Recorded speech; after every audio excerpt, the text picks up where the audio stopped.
Welcome to the Peanut Gallery. No, not the actual show. Oh, no? This gets edited out. This is for synchronized sound. Oh.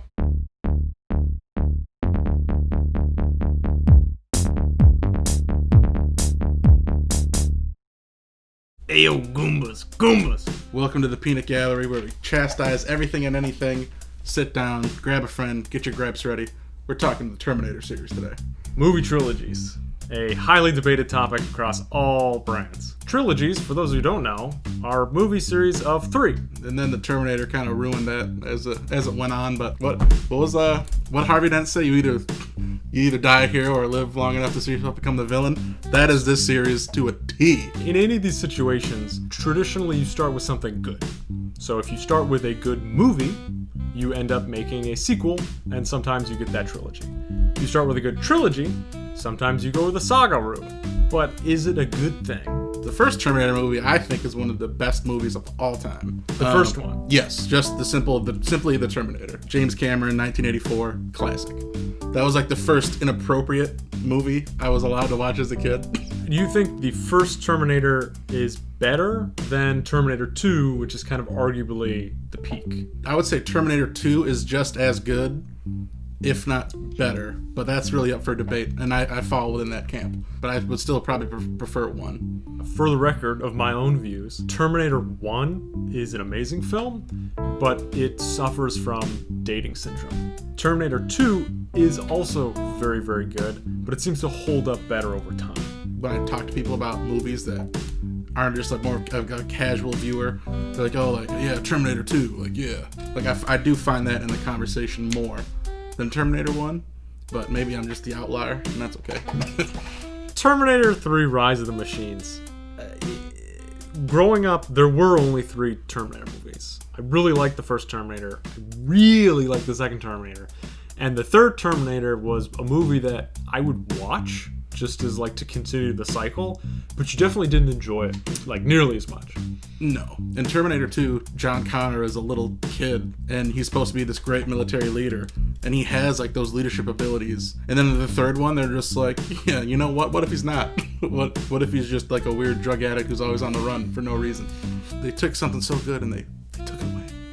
Why? This is kind of what I think, in that a really good trilogy needs to be designed as a trilogy. And I really don't think the Terminators were originally conceived as a trilogy. Obviously, I think that's pretty fair to say. So if you were to design the Terminator trilogy as a true trilogy, what could have made the third movie a little more impactful? Maybe if it wasn't set in like modern day times, and what I mean by that, it's like, you know, post Judgment Day. You get to see like the post Judgment Day world in Salvation, which again is not a really well accepted in the Terminator series, which I personally liked. But I think if Terminator 3 Rise of the Machines was set kind of like in the flashbacks you see in Kyle Reese's Nightmares in episode 1, I think that would have been far more cooler, because that's like lasers, more Terminators. I'll have the plasma rifle in the 40-watt range. Like, you get to see that come to life, actually. Hey, what you see is what you get, pal.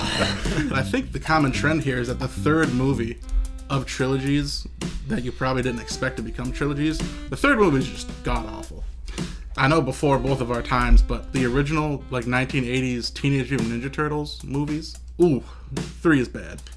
I'm also thinking Jurassic Park 3, and I briefly touched on this in the last episode as well.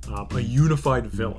When you come to the end of 3 movies, you want to feel the satisfaction that those 3 movies built up to something larger than any one movie could have contained. You know, the kind of the secret behind Star Wars, in my opinion, which, was it intentional, was it not? Who knows? But when the Death Star is blown up in the first first movie, spoilers, technically it's ambiguous if the Empire was destroyed. Because you never really meet the Emperor. You don't really know if he's on the station.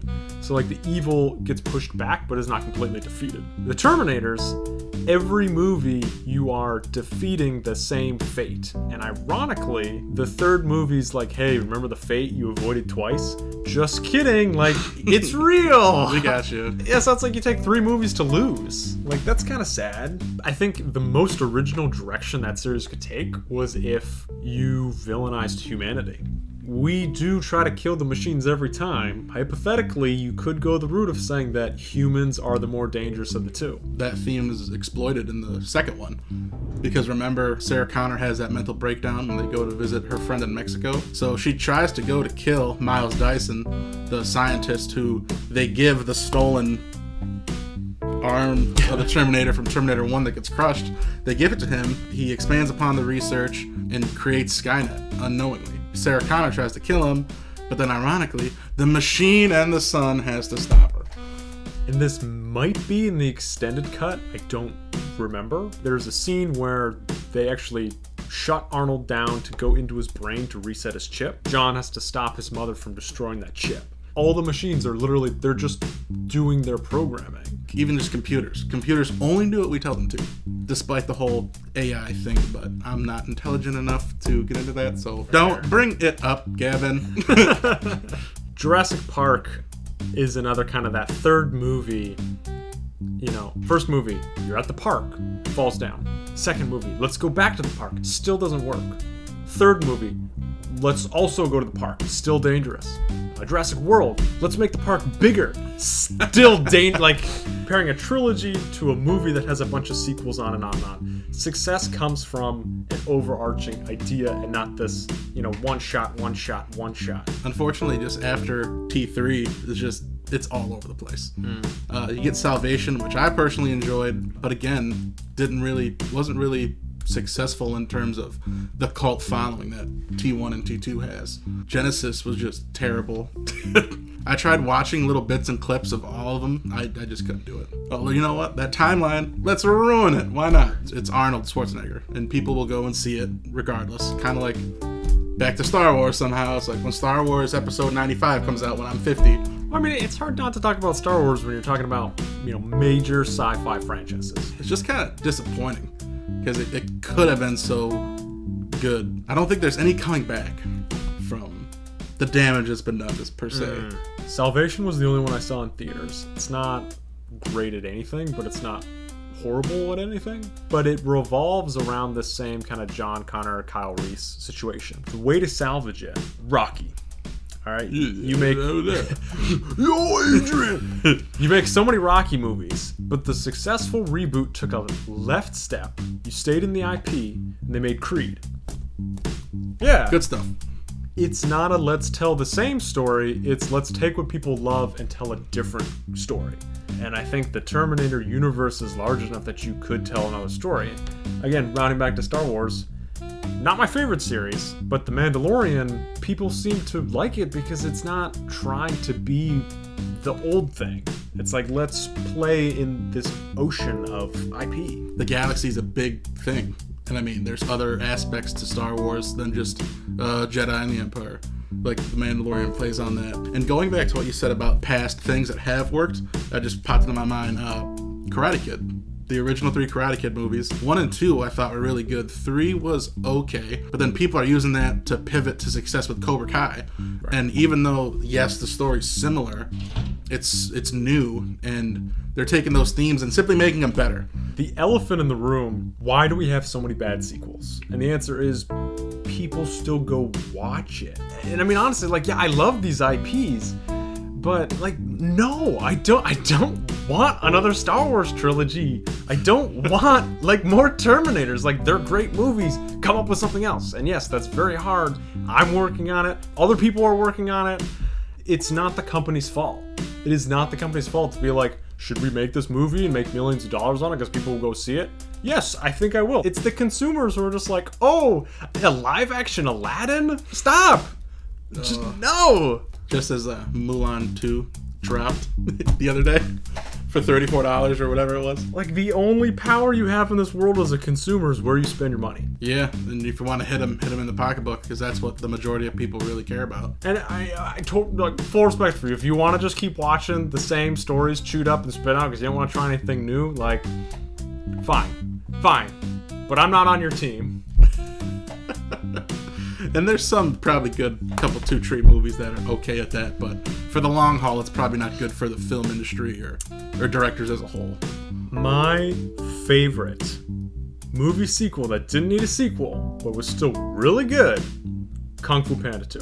Kung Fu Panda itself, perfect movie. Kung Fu Panda 2, excellent movie. Kung Fu Panda 3, total trash fire.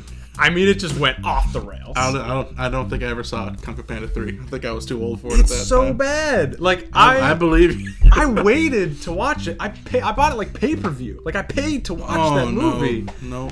Tank. Boo. Kind But of makes me sad now. that aside, Kung Fu Panda 2 was a sequel that was really good.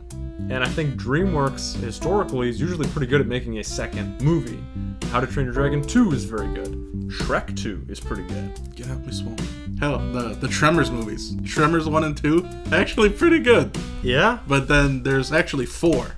There's 5 now. Oh, there's 5 now? And Kevin Bacon wants to make a series, a TV series. I'm so on board for that, honestly. Yeah. Just because I wish he would have. You know that he wanted to be in Tremors 2, but there was a scheduling conflict? Tremors is fun. Like, I'm sure they had a ton of fun filming Tremors. Absolutely. And Tremors 2 is a fun movie. If you don't know the plot of Tremors, because I feel like that's not as known as a lot of these. Oh, that might be the next episode about underrated movies more people should know about. So let's take a recap here. Trilogies, do's and don'ts. Don't just throw the storyline already established into the wind. I can't get on board with that. Or to avoid that whole plot hole is just leave it a little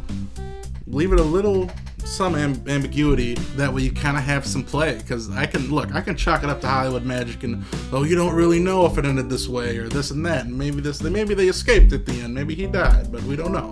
Like, I can deal with. Not Johnny was supposed to go over to California, JK, he's in Texas now. Like, no. That's our take on Trilogies. Continue the conversation in the comments below. If you have not already joined the community, hit that subscribe button. We have a bunch of new shows coming out. Look, the button, it doesn't change. It doesn't go anywhere. It's like right there. Just ding, hit it. It's okay. We'll see you next week.